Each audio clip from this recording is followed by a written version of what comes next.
दोस्तों रेलवे ने फाइनली यात्रियों की भारी मांग को देखते हुए पटना से चलने वाली एक जो इम्पोर्टेंट सुपरफास्ट गाड़ी है इसको यहाँ पर अस्थायी तौर पर विस्तार दे दिया है। यानी कि अब ये गाड़ी पटना की जगह पर अब एक नए रेलवे स्टेशन से खुलेगी। नए ठिकाने तक इस गाड़ी को विस्तार देने का जो काम है वो यहाँ पर फाइनली हो चुका है रेलवे मंत्रालय की तरफ से, जिसकी जानकारी सीधे ही माननीय रेल मंत्री श्री अश्विनी वैष्णव जी ने यहाँ पर जारी कर दिया है। जिसके बारे में आज हम पूरा कंप्लीट डिटेल जानेंगे कि अभी के डेट में ये सुपरफास्ट गाड़ी पटना से कहाँ के लिए चल रही थी और अब किस नए रेलवे स्टेशन तक गाड़ी का जो विस्तार है वो यहाँ पर हो चुका है रेलवे मंत्रालय की तरफ से। वहीं इसको लेकर पूरा जो डिटेल लेटर है जो कि यहाँ पर जारी किया गया है माननीय रेल मंत्री जी की तरफ से, इसको भी मैं आपको दिखाऊंगा वीडियो में आगे। यानी कि कुल मिलाकर पटना से एक और जो काफी इंपॉर्टेंट सुपरफास्ट गाड़ी है लंबी दूरी के लिए, उसको यहाँ पर हटाने का काम रेलवे ने कर दिया है। जिसके बारे में कंप्लीट जो डिटेल है वो आज आपको मिलेगा इस वीडियो के माध्यम से। इसलिए सारी चीजें यहाँ पर पूरा डिटेल में जाने के लिए, समझने के लिए आप इस वीडियो को ध्यान से देखिएगा। बाकी अभी से इस वीडियो को लाइक और चैनल को सब्सक्राइब कर लीजिए। और आइए अब शुरू करते हैं आज के इस वीडियो को एंड जानते हैं पटना की एक इम्पोर्टेंट सुपरफास्ट गाड़ी के विस्तार होने के ऊपर रेलवे से मिले इस बड़े अपडेट के बारे में। तो दोस्तों पटना से चलने वाली ये जो सुपरफास्ट गाड़ी है इसको लेकर सबसे खास बात यह है कि ये लंबी दूरी की यात्रा को पूरा करती है। कई राज्यों से होकर गाड़ी गुजरती है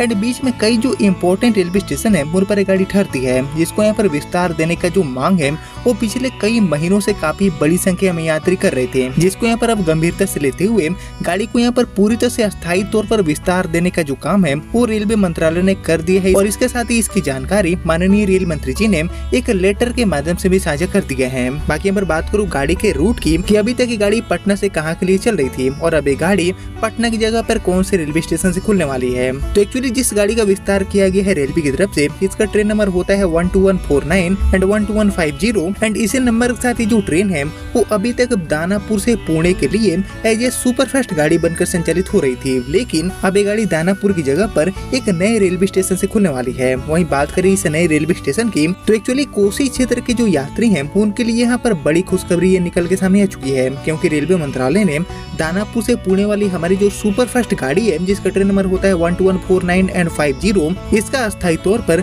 विस्तार सुपौल तक कर दिया गया है। जी हाँ, अब ये गाड़ी दानापुर की जगह पर सुपौल से खुलेगी एंड दानापुर होते हुए ये गाड़ी अपने पुराने रूट से पुणे की तरफ जाने वाली है। और यहाँ पर इसके साथ ही अब सुपौल से सीधे पुणे तक ये जो ट्रेन सेवा है इसकी यहाँ पर शुरुआत होने जा रही है रेलवे की तरफ से। बाकी दोस्तों ये पहली बार है जब सुपौल से लंबी दूरी के लिए जो सीधी ट्रेन है इसकी सेवा उपलब्ध कराई जा रही है रेलवे की तरफ से। बाकी ये जो फैसला है इससे सुपौल के साथ सीमांचल एंड कोसी के जो लाखों की संख्या में यात्री हैं उनको सीधे तौर पर सुविधा मिलेगी। और जैसे कि आप जानते हैं कि ये ट्रेन पिछले कई महीनों से दानापुर से सुपौल के बीच में एज ए स्पेशल के रूप में संचालित हो रही थी, लेकिन यहाँ पर यात्रियों की मांग थी कि इसको अस्थायी तौर पर चलाया जाए, ना कि स्पेशल के तौर पर। यानी कि सुपौल से पुणे का जो जुड़ाव है वो सीधे तौर पर अस्थायी गाड़ी के माध्यम से कनेक्ट किया जाए। इसी मांग को देखते हुए इस गाड़ी को यहाँ पर सुपौल तक बढ़ा दिया गया है, जो कि यहाँ पर ये विस्तार पूरी तरह से अस्थायी तौर पर मिल चुका है। बाकी इस दिशा में सुपौल के सांसद श्री दिलेश्वर कामैत काफी टाइम से लगातार कोशिश कर रहे थे। बाकी हाल ही में बीते 12 अगस्त को दिलेश्वर कामैत जी ने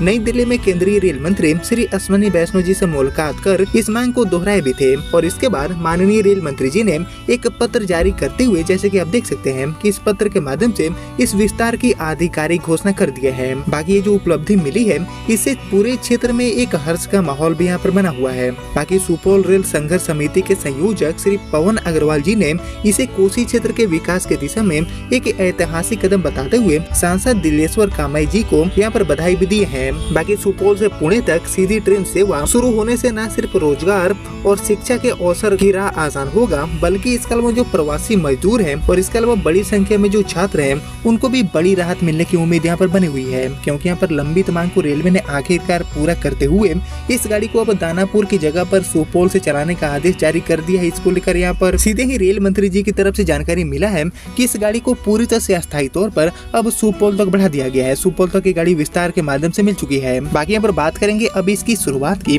कि आखिर सुपौल रेलवे स्टेशन से गाड़ी का जो शुरुआत है वो कब करने वाली है भारतीय रेलवे। तो इसको लेकर अभी तक तारीखों की जो जानकारी है, तारीखों की जो घोषणा है वो रेलवे मंत्रालय ने नहीं किया है। लेकिन आने वाले कुछ दिनों के भीतर, जैसे कि आप जानते हैं कि बिहार में चुनाव है, इसलिए आने वाले बहुत जल्दी ही हो सकता है सितंबर के महीने में इस गाड़ी की शुरुआत आपको दानापुर की जगह पर सुपौल से देखने को मिलेगी। एक भव्य शुभारंभ के साथ, एक कार्यक्रम के आयोजन के साथ इस गाड़ी की शुरुआत आपको सुपौल से देखने को मिलेगी, जो कि दानापुर होते हुए सीधे ही पुणे तक पहली बार एक जो सीधी कनेक्टिविटी है उसको यहाँ पर प्रोवाइड करने वाली है। जिसके रिगार्डिंग अभी इसका जो नया टाइम टेबल है इसको लेकर पूरी तरह से डिटेल डिटेल अधिसूचना जारी होना बाकी है, जो कि रेलवे आने वाले दिनों में जारी करेगी। लेकिन फिलहाल जो भी जानकारी मिली थी वो मैंने आपके साथ शेयर कर दिया, जिसको अब इतना ही रखते हैं। मिलते हैं आपसे अगले वीडियो में, तब तक के लिए जय हिंद जय भारत।